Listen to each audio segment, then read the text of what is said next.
All right, it's 8:15 now at News Talk 96.5. Cape Allen, one of our favorite people on the phone. Yes. Hey, Jonesy. Good morning, Amy Jones. Good morning. How are you guys doing this morning? Hey, we're doing pretty good this morning. The sun is out. That's It sure pretty is. good. Yeah. We're getting to talk to you. That's good too. And then that's where it ends. Nothing else is good. Just those two things. There's the sunshine of your day. So we wanted to have you on the show to remind people, and it's not like an open-ended thing where everybody can sign up. So we wanted to talk to you a little this week and then remind people again next week. And this is about a training that is coming up for the Cajun Navy. So can you tell us a little bit about it? You know, I get to do a lot of really great projects, and I get to work with a lot of interesting people in this state. And I'm going to tell you, this has really become, I think, one of my favorite projects that I've worked on.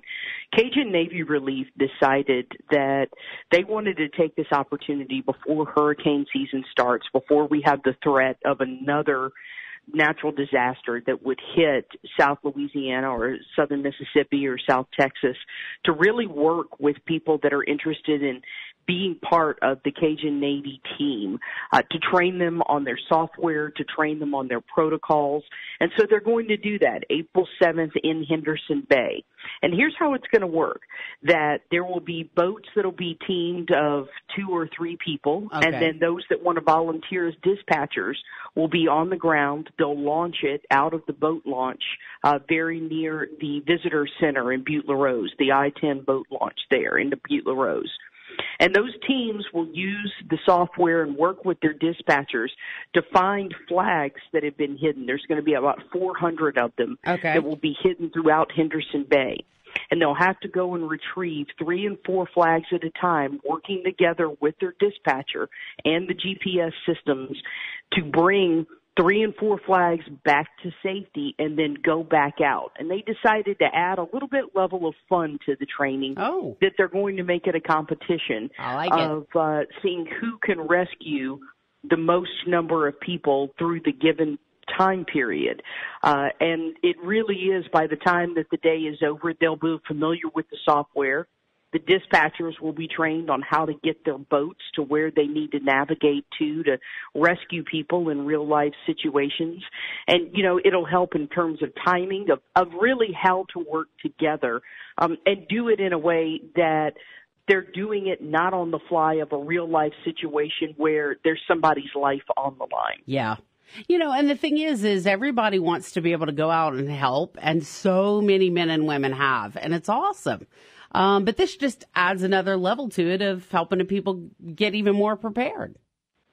Well, you know, in the time period since what we saw in when Harvey hit last year and after, they have been contacted and are working with companies such as Verizon and Zello that have really come in and said, how can we use our products to be even more effective for you guys during natural disaster relief? Yeah. And so what they want to do is train people correctly on how to use this, like I said, in a time where lives are not on the line. And so they're doing this. There's going to be, it's open registration right now, but let me repeat, there is a limited number of boats, but you don't have to have been a rescue team before. You don't have to have been a dispatcher before. So if you're interested and you want to put your boat in the water and be a part of this training, or you want to learn how to be a dispatcher when something like that happens, you just need to go to CajunNavyRelief.com, CajunNavyRelief.com, and that's where the sign up is. And remember, Cajun Navy Relief, they are the 501c3, so they're the actual nonprofit that was formed with Cajun Navy. So everything that you do and work with, you know that you're working through a federally recognized organization here. Okay. So we're very, very excited. And also I've been contacted by other people that are asking, well, how can we help? There's also a way there that if you do want to donate, to That's help what I was defray wondering. the cost of the training, Yeah. yes, please, by all means, the link is there as well. You know, everything that is donated to them immediately goes into either buying products that can help the teams when they go out, or it's products that they can load onto the boats to have for people, such as water or any kind of supplies that would be necessary when they actually get to rescue families. Mm-hmm. So I can't stress enough how important, while, yes, there's the element of fun, without a doubt, this is truly one of the most important training exercises that we may see happen in South Louisiana. And they're looking to make this a yearly thing, but this would be the first one, and it's being called the Search and Rescue Games, but as all of us know, there's no game about it when it comes to saving lives in natural disaster. Yeah, amen to that.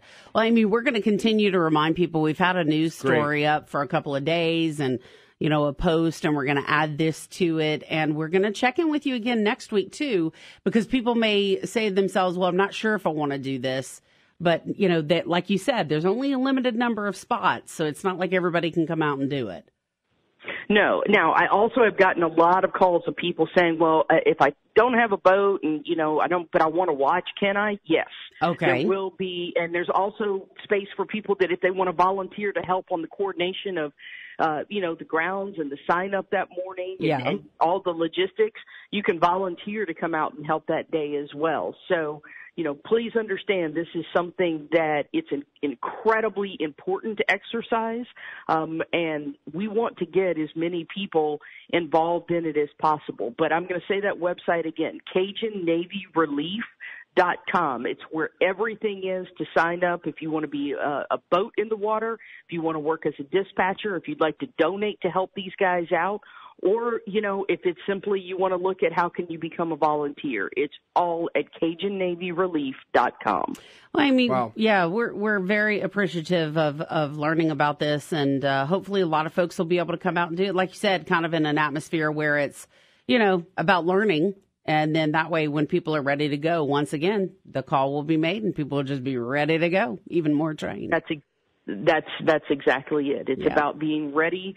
When it's an unfortunate thing that we know that living where we live, it's not a matter of if, but it's a matter of when the next natural disaster hits, and these guys are at the ready. That's right. Absolutely. Well, Amy, thanks so much this morning. Absolutely, and thank you guys for giving me the time. I think this is truly an important message, and I know, as always, the people of South Louisiana will respond. Okay, so can we call you back and harass you and Kelly again next week? Oh, please, by all means, Okay. Speaking to you before, if nothing else, it just proves to my children that maybe I am a little crazy. I love it. They live with you. I think they might know it already. You made our day, Thank Amy. you so much, Thank Amy. you. Thank you. Thank you for the time. You're you guys welcome. Have a wonderful day. You too. Right. Thanks. 8:23 now. Wow. All right. So again, Always it's on fire. CajunNavyRelief.com. That's it. Because maybe you don't have a boat, or you're not savvy on the water, or it's just not something you could do. You could donate some bucks and help another guy who maybe he doesn't have a lot of stuff, but maybe he has a boat. You could, donate a little money to that too, and then they can buy some equipment. Real nice. All right, it's 8:23 now at News Talk 96.5 KPEL. It's really Thursday.